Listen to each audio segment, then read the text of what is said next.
Lots of things to discuss from the LA Kings' last two games this past Friday and Saturday. I'll tell you why I love what Pheonix Copley did against the Ducks. And despite two wins in two games, I'm still concerned about Jonathan Quick. That and we'll give you the latest going on in the Pacific Division playoff race on this edition of Locked on LA Kings.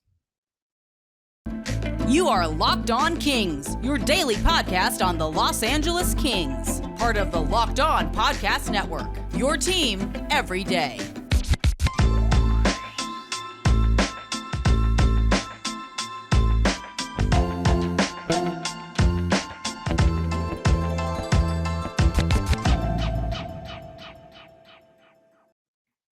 Hey, Kings fans, welcome to Locked on LA Kings, part of the Locked On Podcast Network, your team every day. Thank you for making Locked on LA Kings your first listen every day. We are free and available wherever you get your podcasts and on YouTube. Please like and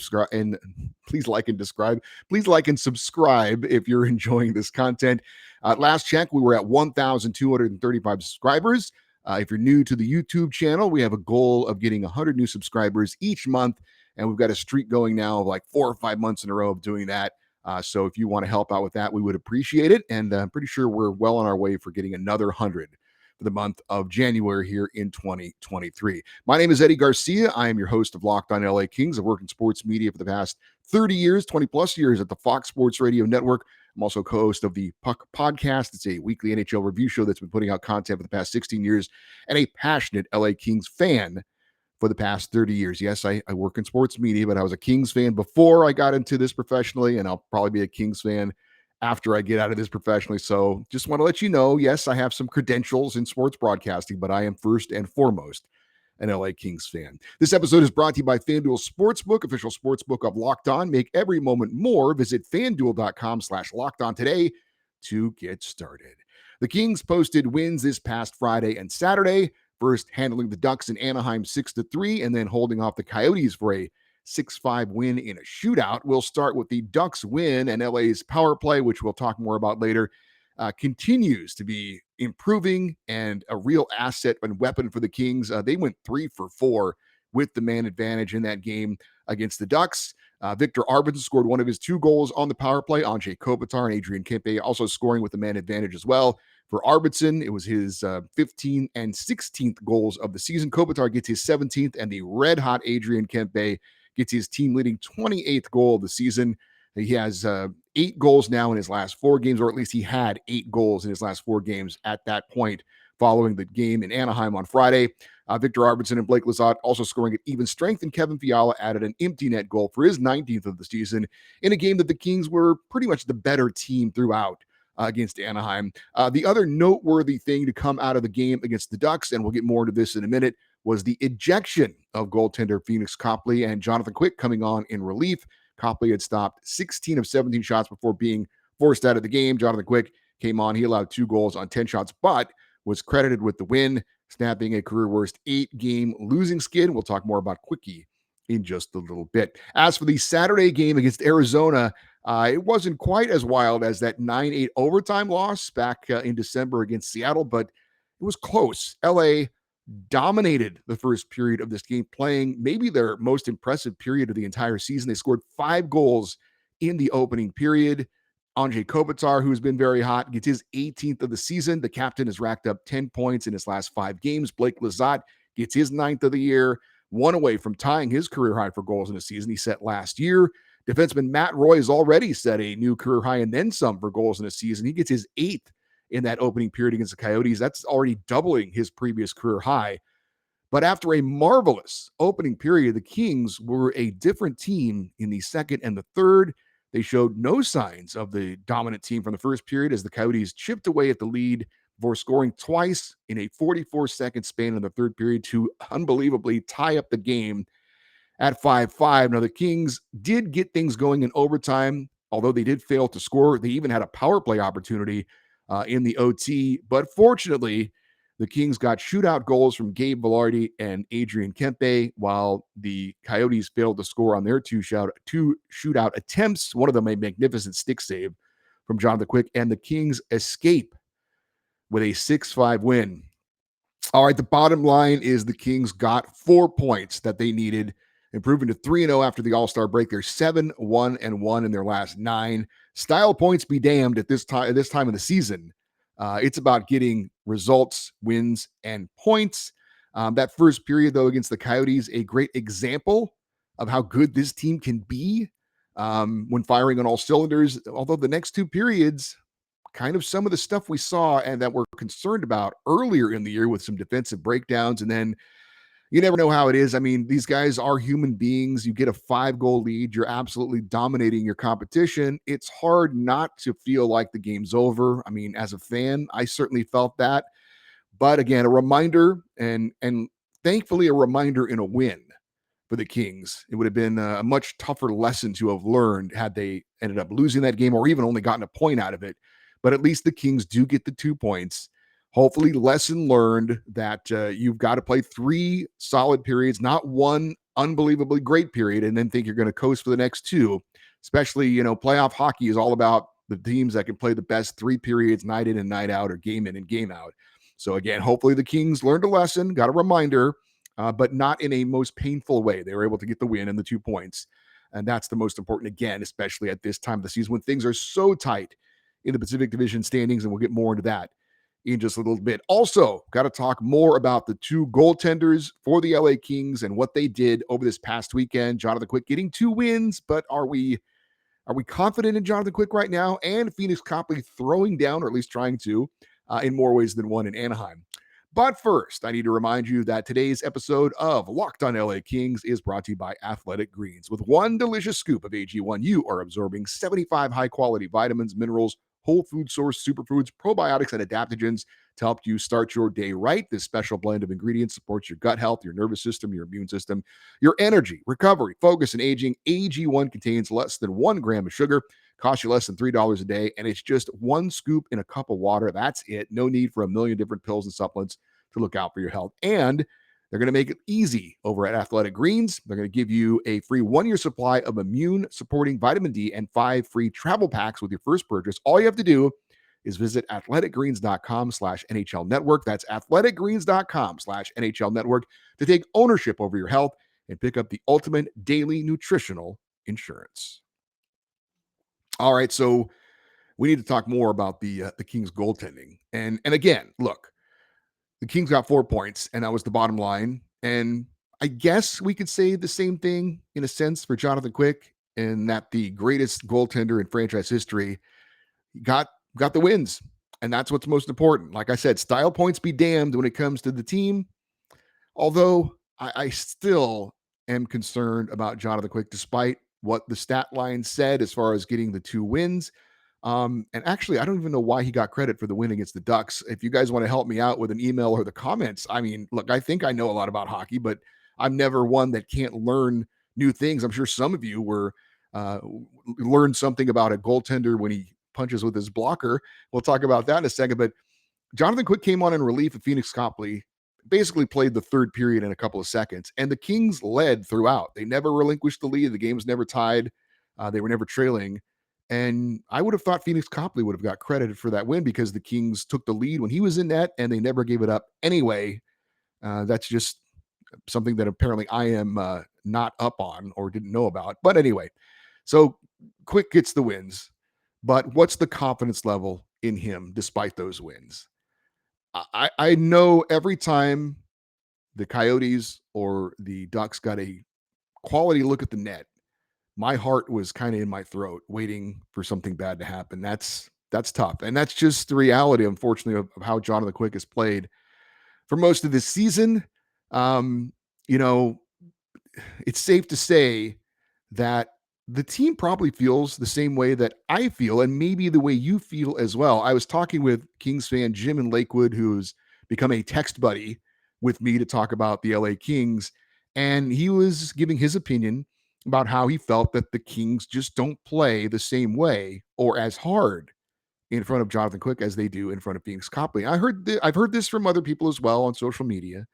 And I heard this earlier in the season when it came to Jonathan Quick and Cal Peterson. There were people that believed that the Kings didn't play as hard for Cal as they did for Quick. And I don't think that's the case. My opinion on this is that it's less about the effort that the team wants to give in front of a certain goalie. It's more about how that goalie makes them feel. Jonathan Quick right now, he's not playing his best hockey to say the least, and I think that translates into the players in front of him. They're not confident in their goaltender, so they're not confident or aggressive in the way that they feel they can play. And the same is true for Pheonix Copley. They feel Pheonix is going to make the saves more often than not, right? If he sees it, he's going to stop it. He's not flailing around in net. He's not getting out of position. He's going to be there, and that translates to the rest of the team, I think. And maybe it seems like the team's playing harder for one goalie or the other. I just think it's the confidence level that they have. I think, like I said, the way I feel about when Pheonix Copley is in net as opposed to Jonathan Quick, I think is the way that the players feel. I think it's just kind of human nature. And when you are playing in front of a goaltender that you have concerns about, that you feel like I can't make a mistake because if I do, it's probably going to end up in the back of the net, or at least it's going to end up on a really good scoring chance. So I got to really, really focus on what I'm doing. And sometimes that's not the best way to play. Sometimes you want to be able to play more aggressively. You want to be able, if you're a defenseman, to know that I can, go along the boards and try and hold the puck in. And if it gets by me, if it takes a bad hop and, it's going to turn into a 2-on-1, we still feel our goalie has our back. And again, I think the players, if you're going to talk about playing hard in front of a goalie, they love Jonathan Quick more than they do Pheonix Copley. I mean, just based on feelings of nostalgia, feelings of what the guy's accomplished. I know that there are some younger players who never played on the Stanley Cup winning teams, but I still think the respect he has in the locker room is definitely there. And they want to do well for Jonathan Quick, but it's just a situation where they just don't feel confident with him behind them. So that's my take on the whole thing as far as do the Kings play harder in front of Jonathan Quick or Pheonix Copley. I don't think it's about harder. I think it's about better because of the attitude that they're playing with. Feeling, again, they can be more aggressive. They don't have to be almost flawless in what they do, or else it's going to be trouble. So that's my take on it. And after Jonathan Quick's 2 wins, which I'm happy with the results and hopeful that this can maybe get him to play a little bit better, I still have to say I don't feel that confident in what I saw on the ice from Jonathan Quick. There were still some rebounds that were allowed to be put into dangerous areas. There was that one goal that Arizona scored. I think it was their 4th goal there in the 3rd period. And they were on the power play, and one of the Coyotes faked a shot, and Quick dropped down to his knees, and then he made a pass over to a teammate who put it literally in a wide open net. And that's a goaltender. And look, I've never played the position, but to me, that's a goaltender who's looking to cheat a little bit and feels like he has to maybe a little bit cheat, and because he's not confident in his reactions or what he's doing right now. And the result was, it was, like I said, an empty net goal. That really can't happen. You've got to at least contend the shooter. You can't drop down on those fake shots like that. But I do have to give credit where credit is due. Jonathan Quick made a classic Quick save in the shootout on the first shooter, where he literally dove to his right and threw out his stick in just a flailing attempt to keep the puck out of the net by any means necessary. And he absolutely did that with, an amazing save. I mean, Pheonix Copley doesn't do that, to be honest with you. That's what Jonathan Quick can give you, but he needs to make the routine saves more often than not. He needs to play his position more soundly, fundamentally more often than not, so he doesn't have to make those kinds of spectacular saves. But that was a wonderful example of some of the things we've seen from Jonathan Quick's career, and that sometimes he can make a save that only a few goaltenders in the world can make, and he certainly did that. So it was some of the good, some of the bad, but in the end, like I said, Jonathan Quick gets 2 wins. He breaks the losing skid, and hopefully this can help him to get some confidence going forward when he has to play in a back-to-back situation. So that was my take on Jonathan Quick. I'm still concerned. I love the results, but just the way he looks on the ice, it is still concerning. As for the other Kings goalie, wow, Pheonix Copley showing some fire and emotion that we had not seen out of him in his brief time as an LA King. Now, if you missed it, the Kings had a 3-1 lead in the final seconds in Anaheim against the Ducks there in the second period. There was a scrum that broke out in front of the net after Pheonix Copley made a save, and Anaheim's Frank Bertrano came over and sucker punched Copley in the side of the head. And that set off the Kings netminder. Now, some of you might think, he's got a mask on. What's the big deal? I'm sure that didn't hurt. Well, look, I play beer league hockey. And again, I always point this out. I'm not comparing much of anything I do on the ice to compare what players do in the NHL. But I've been punched in the face with a gloved hand. And I've got a full cage on. And it's first, number one, it still isn't fun. It may not hurt, but it's still certainly disrespectful and it pisses you off. And, goaltenders don't get punched in the face very often. Maybe players do in a scrum, that kind of thing. You might get used to it a little bit. But that's certainly a dirty play. It's certainly a disrespectful play by Frank Petrano. And Pheonix Copley responded somewhat appropriately. Now, if you didn't know the rule, and I had to be reminded of it as well, you can't punch a skater with your blocker, right? The goaltender obviously has on his hands, he's got a catching hand and he's got a blocker. And the blocker, you put your hand in a glove and it's like kind of like a mini padded shield, if you will, which you hold your stick with. And you can't punch a player with that because that is deemed a dangerous situation. It's an automatic ejection for a match penalty. And that's what happened to Pheonix Copley. Now, he threw a couple of punches with his blocker, and then he probably remembered, oh, crap, I can't do this. Hopefully they didn't see it. And he slung his glove and his blocker off and proceeded to continue to throw some punches there. But yeah, that's something you don't want to do. Now, Ducks goalie John Gibson skated to the Kings blue line, was slamming his stick on the ice to try and tell Pheonix Copley, hey, man, if you want to fight, let's go. Now, Pheonix Copley was more than ready to oblige. And I saw the Ducks social media made fools of themselves by saying something about Pheonix Copley didn't want this smoke or something like that. I'm like, what are you talking about? He was ready to go after John Gibson when the referees prevented him from doing so. And I gotta be honest, I would have loved to have seen how that all went down. Now, I don't know if John Gibson can fight. I don't know if Pheonix Copley can fight. We haven't had a goalie fight, though, in a while, and they are quite the spectacle. And I will say this, maybe John Gibson knows how to defend himself, but Pheonix Copley, if you just want to judge by anger, he was pissed, and he was ready to take on anybody. So I will say I love the fire from Pheonix Copley, showing opponents that you're not going to sucker punch me and get away with it. So I did like the fire. And frankly, I've talked about this for a while. The Kings-Ducks rivalry is pretty stale on the ice. Now, there is definitely a rivalry amongst the fans, and it's real. And I know how much it pisses off the Ducks fans when the Kings fans go down there and do the pond takeover, which you heard the Go Kings Go chants if you were watching that game. And there were lots of Kings fans in the lower bowl celebrating the goals for LA, so on and so forth. I know that is not something the Ducks fans are very happy about. So there is a rivalry between the fans, but for the most part, it doesn't translate on the ice into, bad blood. Hopefully, this can change things a little bit, frankly, because when you have a rivalry, you want there to be some bad blood. You want there to be some extra, venom. Certainly when Corey Perry was around, it was easy to see that kind of thing because he was such an S disturber.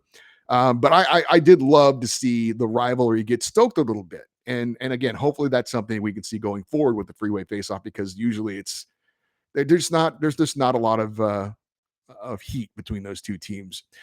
The only concern I have is this with what Pheonix Copley did. I guarantee you that video made it around the NHL. Guys probably saw it on social media. And when the Kings get into the playoffs, I guarantee you that nugget will be in the minds of some of those players who like to go to the net, who like to bump the goaltender, and to see if they can get Pheonix Copley off his game. Now, that said, bumping a goalie, getting in his crease, making things difficult for him, everybody wants to do that. But maybe they give him a little extra push, a little shove, a little shoulder, something like that to see if they can set him off. And as much as I thought what Frank Petrano did of the Ducks was certainly cheap and not very respectable, he accomplished what he wanted to. He got Pheonix Copley so much off his game, he got ejected. So hopefully Pheonix Copley can keep that intensity, can keep that fire, but also realize that when playoffs come around, you're going to get jostled, you're going to get bumped. You got to keep your composure because you got to stay in the net for the LA Kings. And we're going to update you on what has been happening over the past 3 days in the Pacific Division. That playoff race continues to be so tight.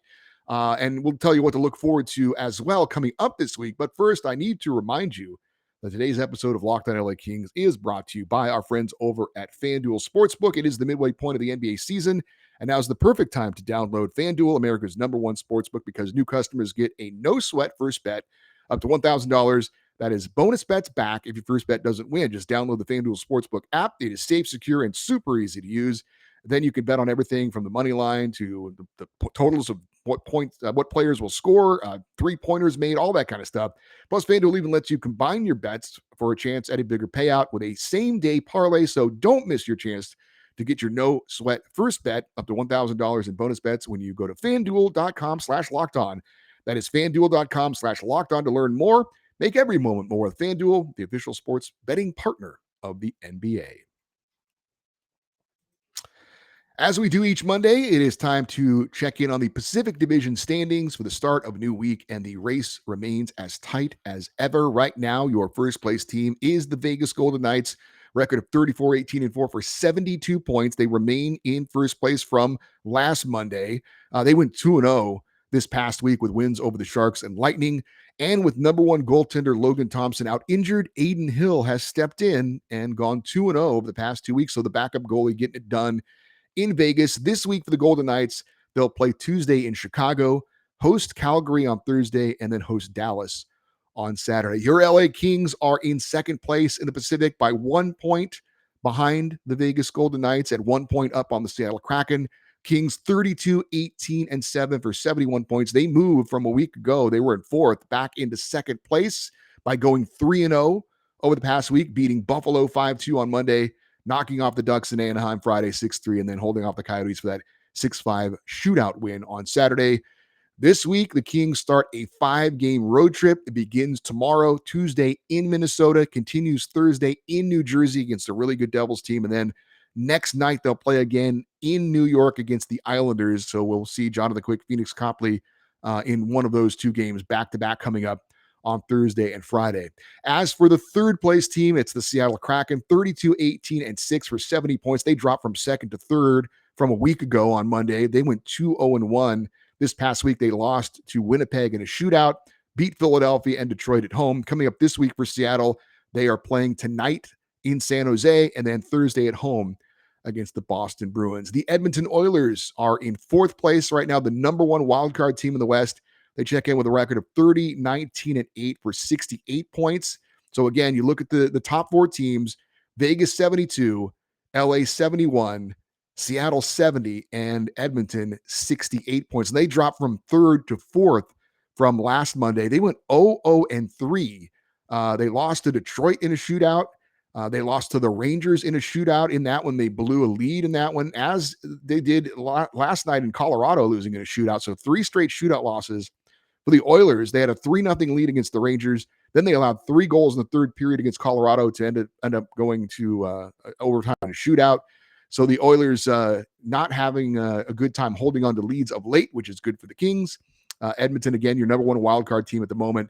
This week coming up for the Oilers, they are playing at home Tuesday against the Flyers, Thursday in Pittsburgh, and then Saturday at Columbus. None of the top 4 teams that are looking for playoff spots right now in the Pacific Division have made any kind of moves yet.